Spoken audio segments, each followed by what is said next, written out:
Let's analyze Hakimi's game against Liverpool. Let's start with the defensive plays. Let's highlight how well he managed his body orientation. In this play, we see how he lowered his gravity center and managed to keep on the speed of the forward.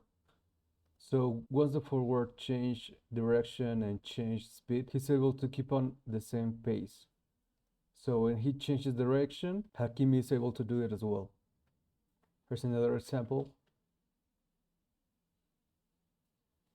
Let's see how his body orientation is on the best position, so he never loses the advantage, and in this case tackle with the natural leg. Here's another example where he also continued with the great body orientation, so when the forward changes direction, he do the same, and he's able to tackle again with his natural leg. Another great thing he does is to jump out of the line in order to press the ball carrier or to trying to recover the ball. So in this example, we can see how he leaves his marker in order to press the opponent. So trying to recover the ball, he never stops pressing the opponent and he doesn't let him turn around or give a comfortable pass. So in this example, we can see how he tries to anticipate the pass.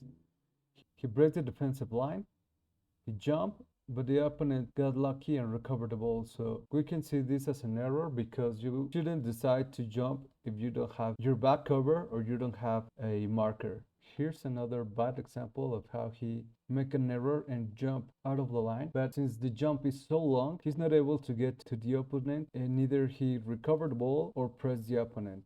So he leaves all this space for the opponent team to progress the play.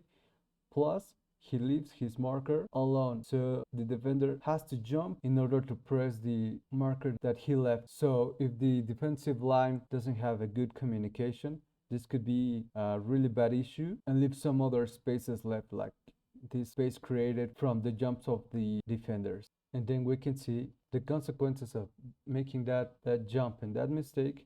The play continues and the opponent team carry on progressive and getting advantage of all of the spaces created from the jumps and the previous errors.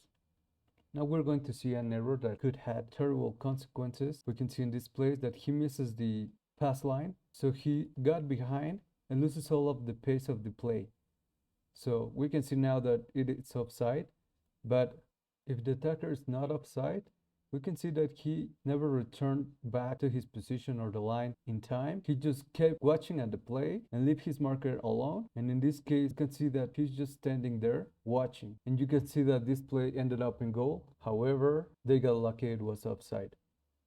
Here's another example how he misses the pace of the play. He didn't follow his marker and he's just all alone receiving with good space and position in order to progress and be able to shoot to the goal. So we can see a good example of how the defenders always be prepared and active to recover any bounce left from the keeper or the post, and the play is never done until the ball is out or the referee's whistle. We can see now how well he moves into the inner field on the offensive progressions. So he's now being all the way the attacker and he's able to move and pass the ball in order to create the offensive progression. Once he makes the pass, he waits just fine on the second line, waiting for the goal and make a long shot or make another pass. In this case, trying to do a long shot. Here's another example how well he moves inside, making a pass to the space, and once he passes, he go all the way to the box trying to create another good opportunity to attack.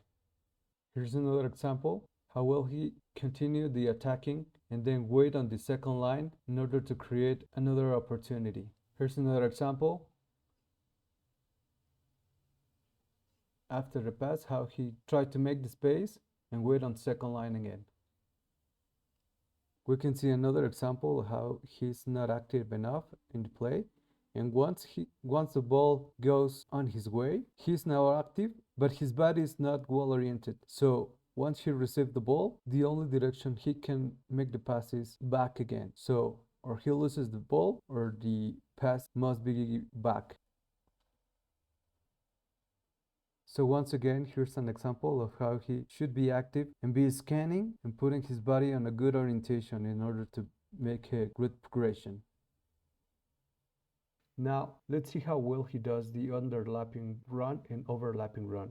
In this play, we're going to see how he take advantage of all the space that he has. So he runs between the two rivals,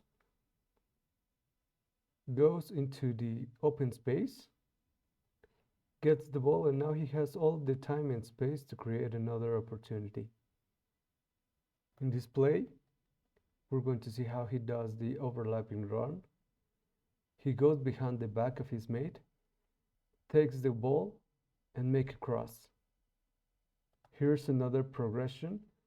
He has the ball on his own field, make the pass, and do the underlapping run. So he goes under, expecting to be the third man on the play, continue to progress, and then run to the box, and now he has a lot of space and time to make a good cross.